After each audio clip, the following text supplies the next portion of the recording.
Morning everyone, Cargo Bike Life. Since it's winter time, and I'm not going to be doing very much riding during the winter, I just don't have the proper gear for it. Winter clothing for cycling is expensive and I just can't afford it. So I'm going to do a build series. Not really a build, but more like a rebuild, where I take some bikes that I have and I'm going to show you the process that I go through when rebuilding a bike, and we're going to do it in a series of short videos. We're going to try to do real short videos, just going step by step, and we're going to start with the Trek I got at Goodwill yesterday. It's a kid's bike, but with Christmas coming, I want to get it done, put it out there for sale, and let's get to it. I'm going to angle this down so you can see the bike. Move this down a little bit here. Bring the camera down into view. See if we can adjust this a little better. There we go. That should work. All right. First thing that I like to do when I start with a rebuild is to check the chain. And what I got here is a Park Tool CC32. It's a chain checker. So all you do to use this is put it in there. Let me move it back some so maybe you can see it better. Advance that forward a little bit. And you can see it's not dropping in there. If the chain were wore, this would drop in and it would tell you that the chain is wore, but it's not dropping in. It means the chain has very little wear on it. And what you'll see on here is a 0.5 and a 0.75, and you can just flip it back and forth to check it, but the chain is not wore. We'll check it on the other side. It's not dropping in there, so that means that the chain is good. The next thing that I like to do is clean the chain, and for that I'll be using this Park Tool Cyclone chain scrubber. And when you put this on the chain, what you want, because you're going to pedal it backwards, is what you're going to do. Okay, so put the chain in there, then you take the top,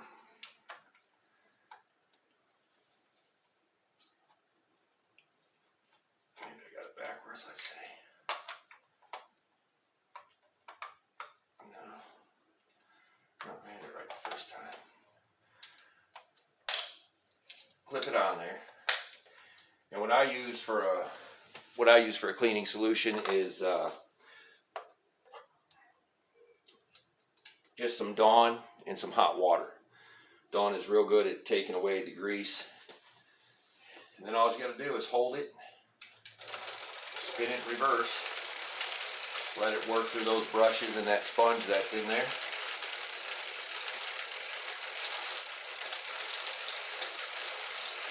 Want to give it about 30 rotations.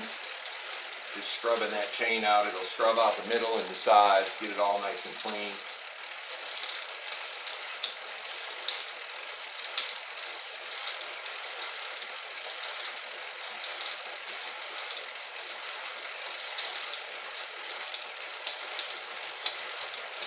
Sometimes you might have to do it more than once.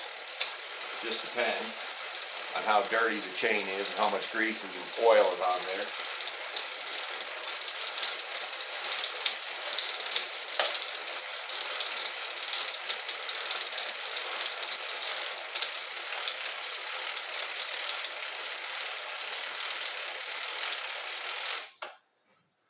That should be good.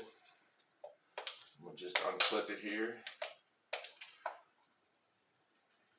And it did a real nice job of cleaning that chain up. I don't know if you can see that water, and I don't want to tip it too far, but the water's a little black. Excuse me for a minute while I take care of this.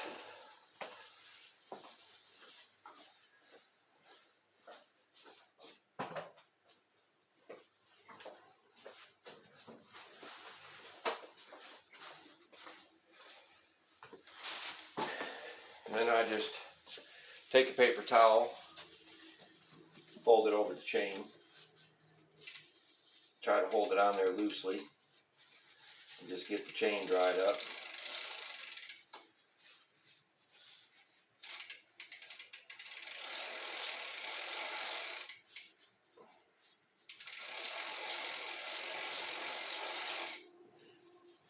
And I'll flip it over, run it across the top.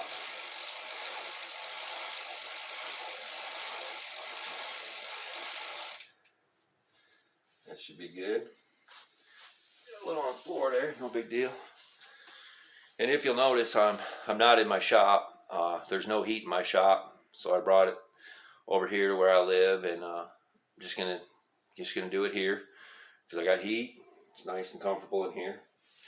So now the chain's been checked and it's been cleaned. The next thing I'm gonna do is just break the bike down. But before I break it down, I'm going to assess the cables, see what they look like. Can't really see the brake cables. Pardon me for 1 second, gotta get my other tools.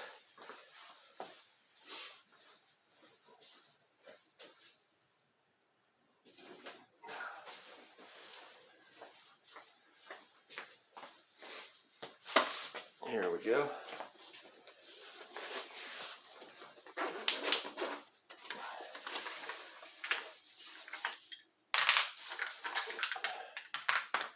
Tools out here.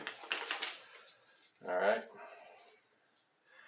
Then I got my park tool cable cutters right here. These are crimp caps. Just gonna cut them off.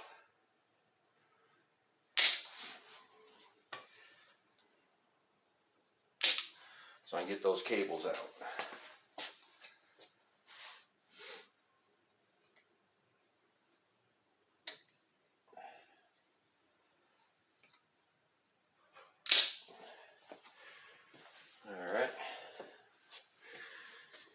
Now I'm gonna, as I pull the cables out, I'm gonna assess the wear on them, because if I can save the cables, if they're still usable, if they're not damaged or wore, I try to reuse them, because, not because I'm cheap, it's because there's, supply lines right now are broken. Bike parts, if we can salvage them, we need to salvage them. That's just part of what we got to do. So now let's get these cables off here. We'll start with the rear brake cable.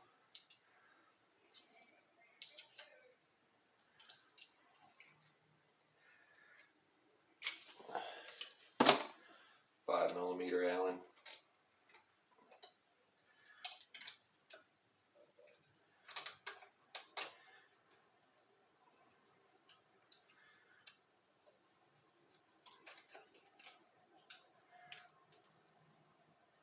See that cable may not be salvageable because it's pretty wore right there where it was crimped down on the nut. Definitely save our noodle. And if these videos are a little too long for you, just fast forward to the part that you might want to see.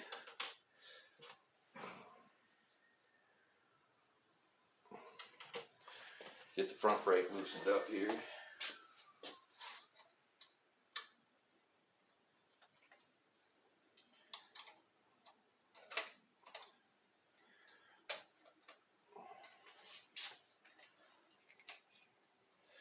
This one, pretty good shape. A little cleanup on the cable, and we'll be able to save it. The noodle is damaged, so we'll have to get a replacement noodle for that. So we'll just set that to the side. We'll have to get another noodle. Pull this housing off here. We'll save that.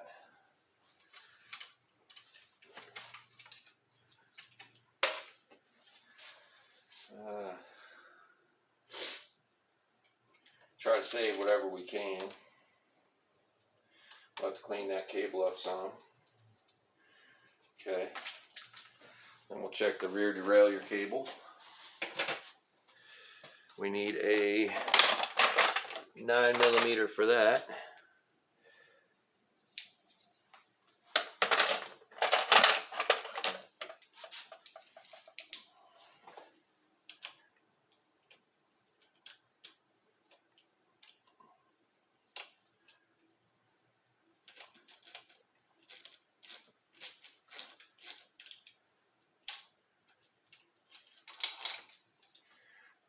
This cable's looking okay. The housing off there. Pull it up through there. Got kind of a twist or a kink in it here. We'll see if we can't work that out. The cable seems all right for that. So we'll just leave that loose. Okay. So now the brakes are all undone. Now these grips, you can see that's all chewed up. We're not going to save them, we'll replace them. So we'll just pull them off there. That one's going to be a little more difficult. What I do with grips that I'm not going to reuse anyway is I will just I will cut them off, trying not to scar the handlebar.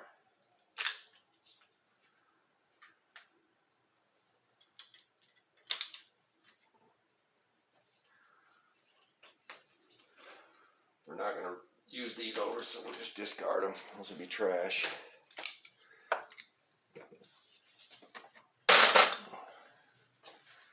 Get that Goodwill sticker off there. What did I do with them? Oh, sorry.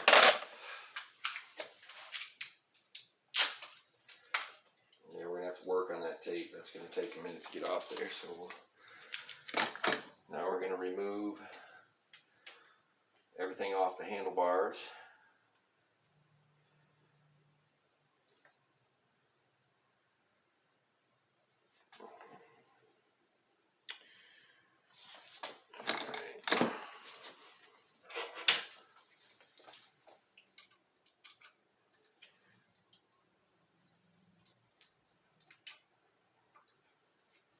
Loosen these brakes up.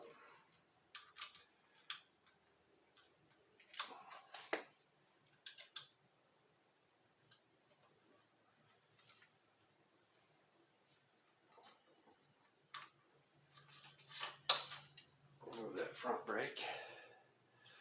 Set that to the side for a minute. We got to get a small Allen. Yep.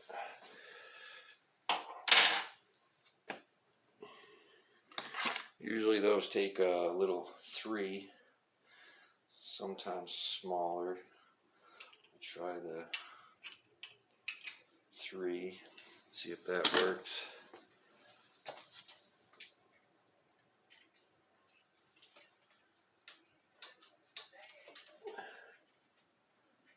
Nope. 3 don't fit, so we'll try. That might not have been the 3. Let's see. No, that was a 2.5. This is a 3. Grab the wrong one. Yeah, get that little Allen loose. That revo shifter off there. Put that down to the side. Brake off there.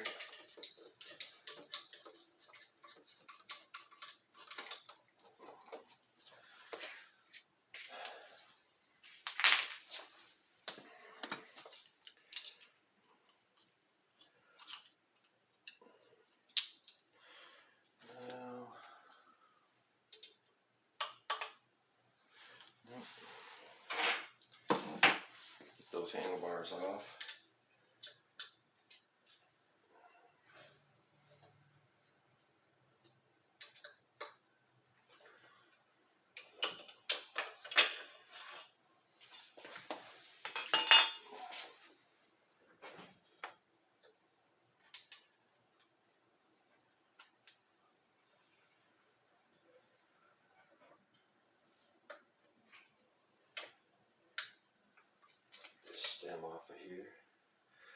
me remove that tire first. I don't want all that weight. 15 millimeter is what most wheels take. That loosened it up.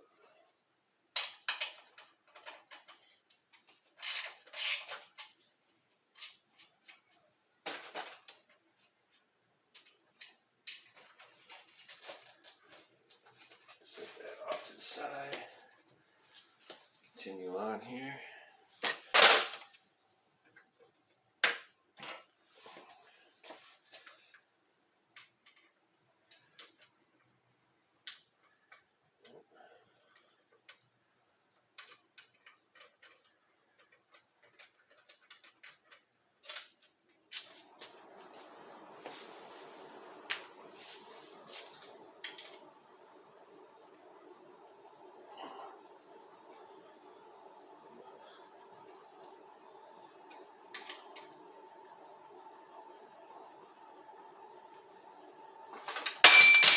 I guess I should have caught that. That was a mistake. Let that fall like that. Should have grabbed it, but I didn't. It's alright. There's one of the bearings in there. There's our spacers. There's spacers there. And we got top seal. There's our other bearings. Get them out of there. Over here for now. That was a little embarrassing watching that fall, but it happens. Didn't do any damage to them. That grease out of there.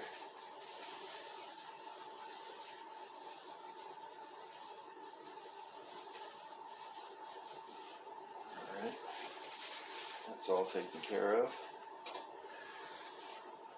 Now we'll get the this is the Park Tool CT3, because I don't believe this has a master link in it. Let's have a look.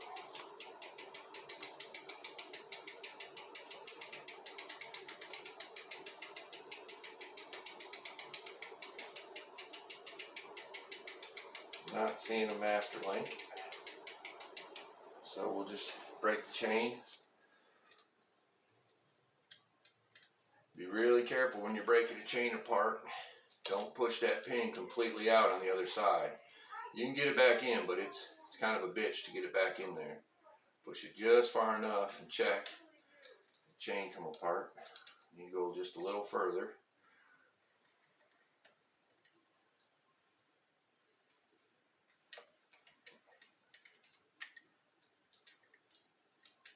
A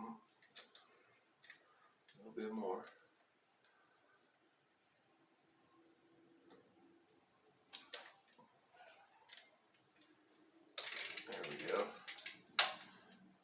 That chain off there.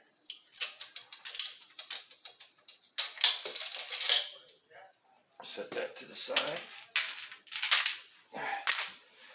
Alright. Now let's get this crank off here. I forget what size that is. I'm going to say an 8. Yep, it's an 8. Break that loose.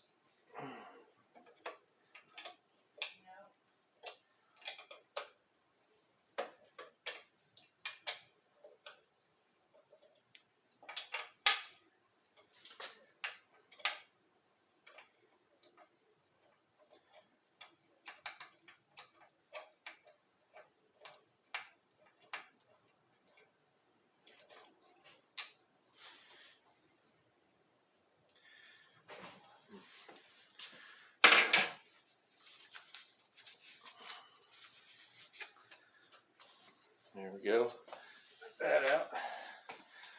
Now we'll get our, where is it?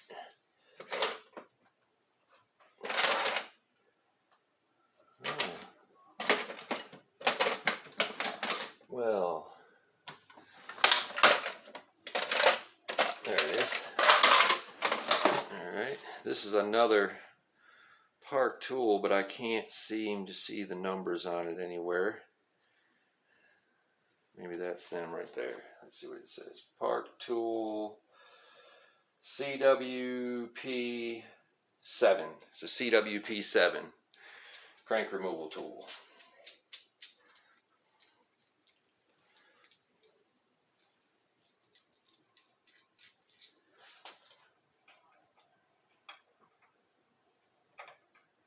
Let's thread that in there. You want it to go in nice and straight. You don't want to tear up them threads in that crank. Sometimes it can be a little tricky to get it started. There we go.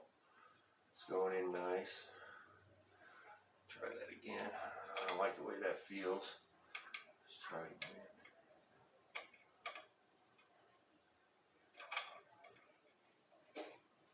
There we go. Get the old wrench here.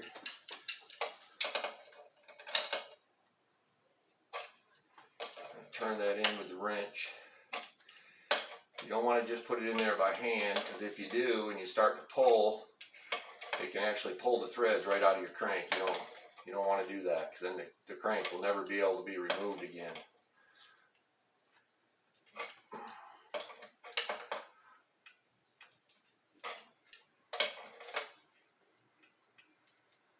There we go. Thread that in.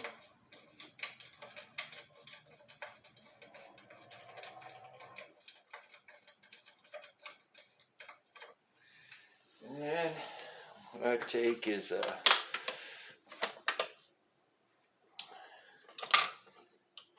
15mm wrench.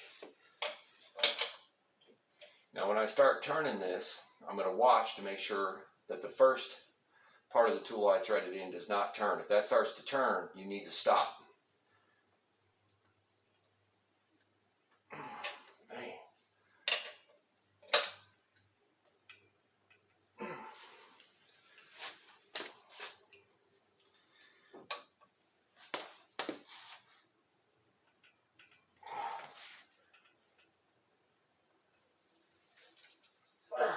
Lord, that thing is on there tight. Sometimes it's like that. On there really tight.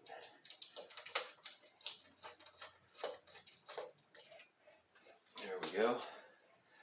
Came out nice.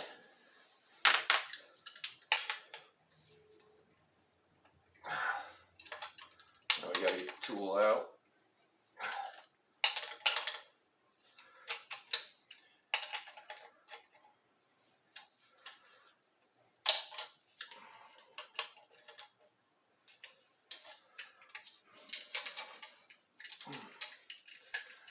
Tool out of there. Something unique I noticed about this crank. Never seen this before, but if you look there, it's got two different holes where the pedals can go. You see that? The pedal's threaded into this one, and I think that's for the length of a kid's foot, and maybe the gait of their legs, the length of their foot, but that's pretty unique. I've never seen that before. It's kind of cool. We'll just set that to the side for now. It's got just a little single chain ring in there. See, I don't know if you can see that. Little single chain ring.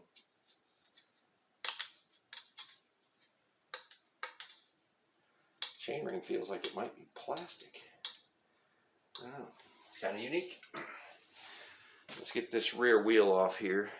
15mm wrench. This rear wheel off here.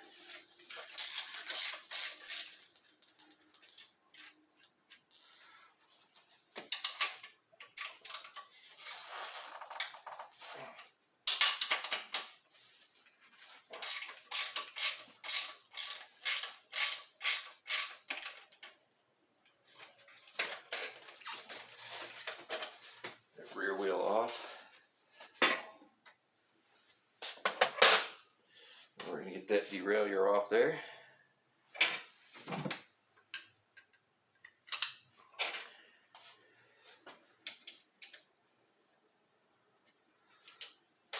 $5mm again. So that's kind of unique about this bike. Everything's been 5mm so far. The headset, the the bolt for the brakes. There we go. Got that off there. Way we can thoroughly clean it. There's the derailleur hanger. It's removable, but we're not going to remove it at this time. Now we'll get the brakes off. Again, a 5mm.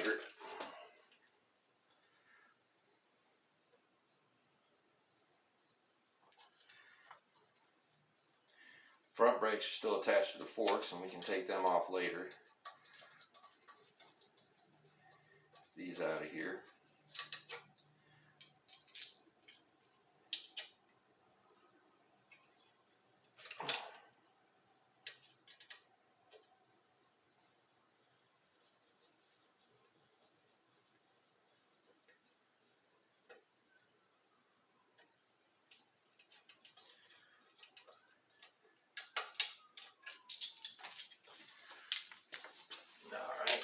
There's that. Now we just gotta flip it around so we can do the other side of the crank.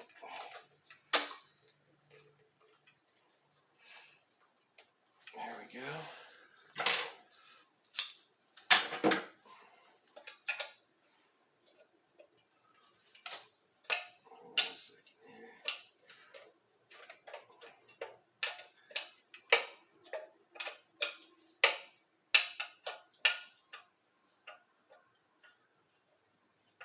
Now normally, for a bike this small, if I were in my shop and not filming, I could probably rebuild it in one day. When you're filming stuff, things sometimes take a little longer. And I'm trying my best not to block the camera from your view so you can see what I'm doing in case you've never taken a bike apart before and you want to try it yourself. Maybe in some way this video can help you out. I am by no means the world's greatest bike mechanic, but I do have more love than a lot of people. And I never sell anybody anything, especially a bicycle, unless if it's a used bike, I completely tear it down, I completely rebuild it, so I know that everything is proper. That's my rule. It's the only way I'm going to resell a bike.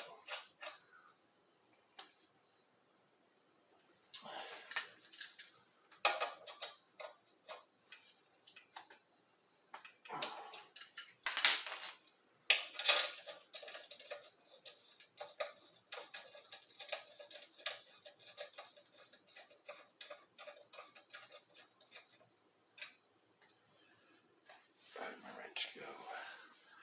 Put it back probably. Alright. There we go.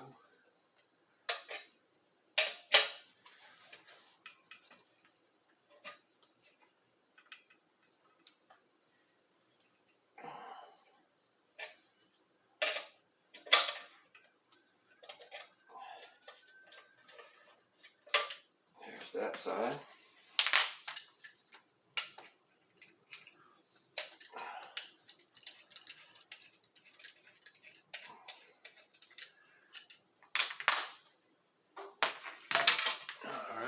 Get a paper towel here. Got a little bit of grease right there. I'm going to wipe off. A little bit on the other side. Get rid of that. And I'm going to lay me a paper towel down here, because now I got to get the bottom bracket out. Let's see. This tool is the Park Tool HCW5. And it's for removing this outer ring. It has 3 little tabs on there that fit in the outer ring. It's a tool that usually slips on me. Just got to break that loose. There we go. Got that done. Not broken or anything. Now we got to remove this. I just use a crescent wrench for that, because I don't have the Park tool for that. They do make a tool for that. I just don't happen to have it. crescent wrench works. Unscrew this. There's the bearings. Right there inside the bearing race, the cup, whatever you want to call it. This thing looks good. Threads aren't stripped. It's all bearings look really good. Just need to be cleaned up and re-greased. They're in good shape. The bearing cage is not crushed. Take this out with it. The other bearing. The other bearing looks good. See that? Cage is not crushed. All the bearings are there. So we'll just set that on a paper towel. We'll set it to the side.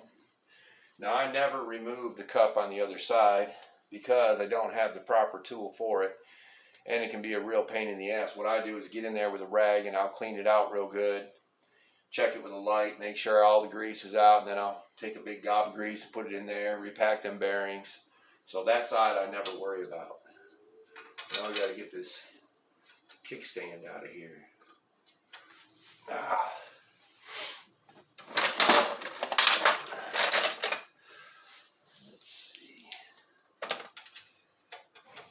I think that's a 6mm right there. Kickstand out of there.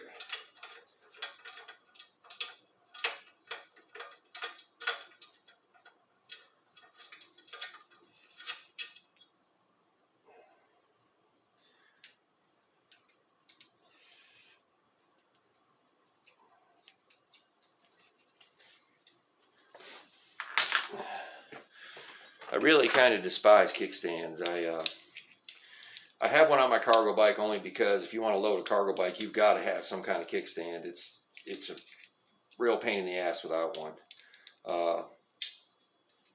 But on normal bicycles, kickstand, especially on a mountain bike, especially as this one was not on there very tight, but I don't know. I'm not a real fan of kickstands. I'll probably put it back on there because it is a kid's bike, but I notice that a lot of times kids just have a tendency just to drop their bike. Normally, if I had a mountain bike that I rode off-road, I would not have a kickstand. What I would do is lean it up against something, making sure it's secure and not going to fall over. I would lay it down on its side with the derailleur facing up so that it's not putting any pressure on the drive side of my bike.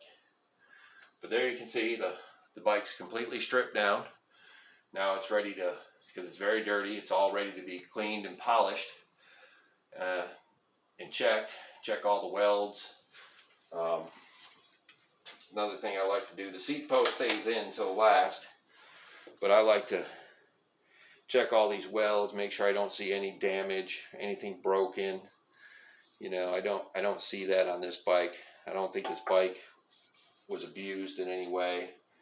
I don't see any welds. It's just very dirty and really needs a good thorough cleaning.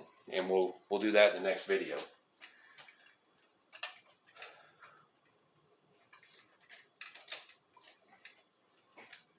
So there you have it, little Trek pre-caliber, and it says right here, this is silver alpha aluminum. Nice little bike. So